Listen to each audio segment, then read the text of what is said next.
Sumisilang ka sa mundong ito, laking tuwa ng magulang mo, at ang kamay nila ang iyong ilaw.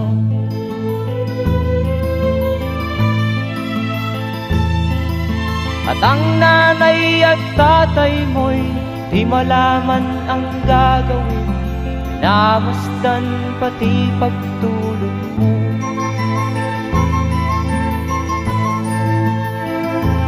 At sa gabi nagpupuyat ang iyong nanay sa pagtimpla ng gatas mo. At sa umaga na may kalong ka ng iyong